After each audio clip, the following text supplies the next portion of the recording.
Jordan Watkins is fascinating because I want to see, because this guy does not look like a raw rookie from just the glimpses that we saw. And obviously he played in the SEC, had a lot of production in college. I really want to see how he fits because he can leapfrog a lot of these guys and get into that mix with Aiyuk out and probably Demarcus Robinson being suspended a few games. So, and the, to be honest, these spring practices are really just like passing camp. So I want to see how he looks running his routes these next few practices that we get to see, because he's very intriguing to me.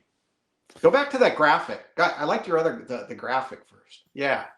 So when I was doing this the other day, going through stats, basically everybody talks about how hard it is for a rookie to adapt to the Shanahan offense. And it's true. Any offense in the NFL, it's really hard to adapt to. And, you're going against pro cornerbacks and all this stuff. But I think essentially there's three categories here when it comes to rookie wide receivers. You got hits, okay?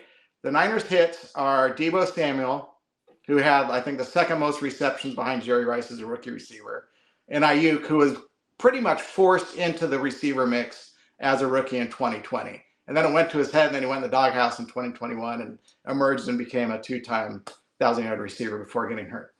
And then you got busts, okay? Your busts are Danny Gray, Dante Pettis, definitely Jalen Hurd, who was just like a mythical creature because he got 2 touchdowns against the Cowboys. And for 2 years, that's all anybody wanted to talk about was how great Jalen Hurd was. And he was a bum. And he got hurt.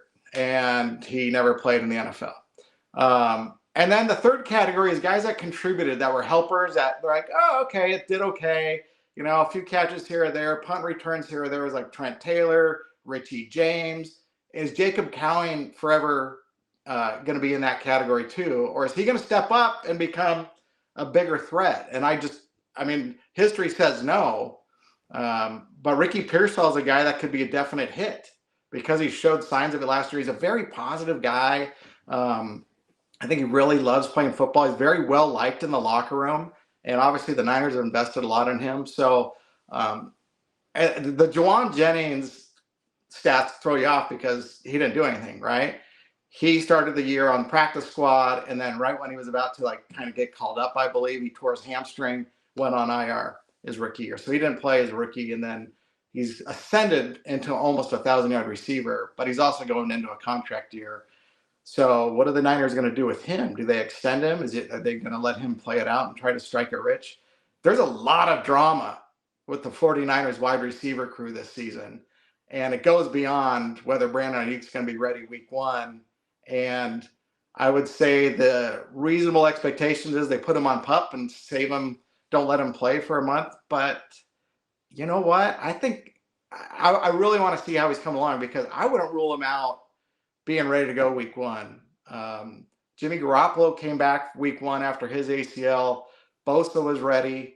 Talanoa Hufanga, they kept on the opening day roster last year, and he waited 1 week or 1 or 2 weeks before they let him play. So don't dismiss it that he's not going to be ready week 1. See, that's interesting. You say the drama of when he's going to return, but it almost feels like there's another drama of how do they handle him, and better than does a healthy, is a healthy Brandon Aiyuk, it's hard not to be worse. It's hard to be worse, but is a healthy Brandon Aiyuk guaranteed to be on the team in 2026? Are they trying to get him healthy just to, trade him for 75 cents on the dollar next offseason? Can that be repaired?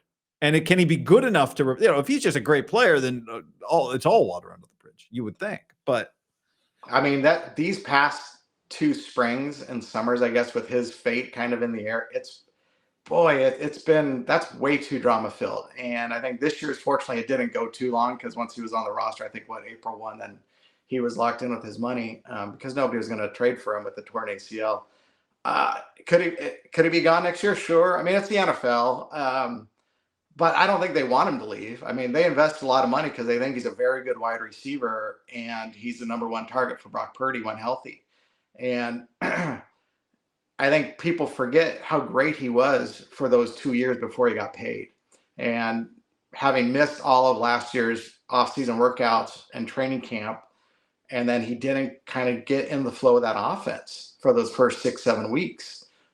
It was not a good look, but I still think he is definitely a number one caliber wide receiver that they're willing to pay, and they are going to be paying. So do they rush him back? They don't rush anybody back, but if you're able to come back, they're going to let you come back because they want to win from week one. They don't want to just go, all right, we'll get to you in a month.